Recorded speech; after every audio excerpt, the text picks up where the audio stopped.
Someone asked me if it's profitable to keep chickens through the winter, and that's a really complex question, so today's video, let's unpack that a little bit.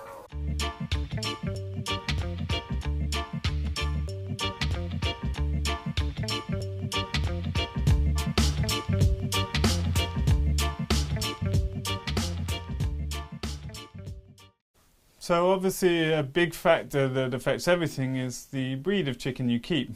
Here we keep high production layers because of the availability of large flocks of birds that we run here in Sweden, and that's going to be down to your context. Now, for us, we sell the spent layers as stewing birds for the same price that we buy the birds. So for us, actually, it doesn't matter how long we keep the birds. We tend to now renew our flocks every year, so the birds will be about 16 months old. Because they come to us as point of lay hens. So it's similar to how the industry runs. Because we sell the birds at the same price that we bought them, the only consideration for us to replace the flock is economic.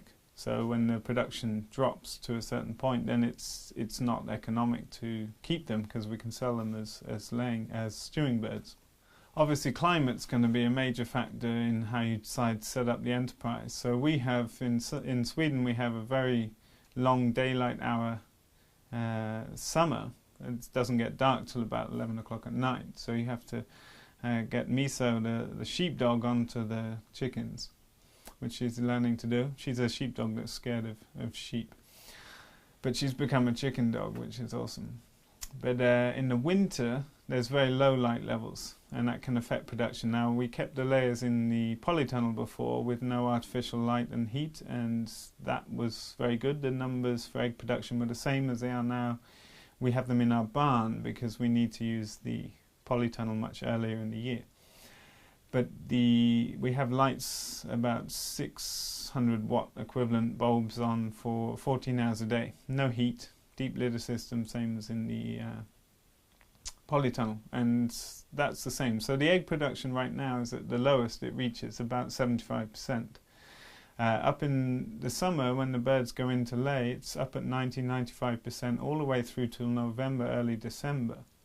So the idea of whether it's profitable or not in summer or winter, I think, obviously depends on your unique time, place and circumstance. However, I would not look at it as in a separated enterprise for summer and winter. And the reason why, for us, is it's really important to look at the whole plan and the succession of that plan from year to year. And for us, the overall economics is more interesting than the specifics of summer and winter. So we're here at the top of Nutfield, on this little hilltop that's very sandy. This is a patch of the land that you can see how the grass has been growing ever since we moved here. We haven't impacted this with animals. This has been growing all year, but it never really grows beyond this. It's very stunted because of the lack of fertility. And so as we step back here, you see a line where there was a chicken grazing happen twice this season. And you see an immediate difference here. You can see where they've been making their little dust baths in the ground. But suddenly a bit of nutrition has come in, and it's stimulated different forbs and flowers to germinate, and grass is growing because of that little bit of nutrition. But that nutrition is feeding the soil food web, and the soil food web is feeding the plants, and the plants are then rooting better and putting more sugar in the ground, and it's an exponential cycle of regeneration. If we step back just here, you can see where an eggmobile sat overnight. This little square here shows the impact of that high manure load, and the grass is much more thick and much taller here, and that's the impact of just 2 days of chickens roosting above it. So you can see this area behind me, which also looked like the bare patch we saw to start with. This isn't where an eggmobile has stood, it's where the chickens have spent time pecking and feeding and dropping their manure. So it really doesn't take long to start this regenerative process. It's a different operation when the birds are indoors. It's much less work, and the birds are also producing useful output, as it were, rather than scratching and doing work on the ground. they're producing deep litter, which is mulch for our woody systems, our agroforestry systems. So it's just as valuable an output. The costs are higher in terms of we need bedding and light. We don't use any heat. But in the summer we put more time into it. We move the egg mobiles every day and it takes a bit more time. So there's more eggs, but it takes more time. So these are all levels of, complexity to look at the economics of the whole thing.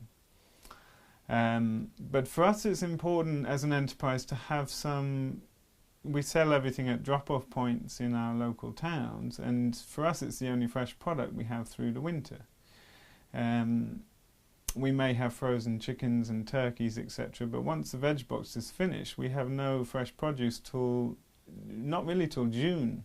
June is the first time that the broilers are processed on the farm and the veg boxes come into full swing. So it's important for us just for that reason alone to keep a regular contact with our customers. So I think that needs to be factored in heavily, actually. Another important factor is going to be feed and other costs that are going in. So we feed only organic food, which is very expensive here in Sweden. So in terms of the economics of that, when the hens are laying at 95% in the summer all the way through to late autumn, that's about, the revenue from the eggs is about 3.5 times the feed cost. And when that production, so about now is the time the egg production reaches its lowest, about 75%. And so now the daily feed cost is 1/3 of the daily revenue of egg sales. So that's an indicating sort of value. So it's not a huge swing between summer and the depths of winter.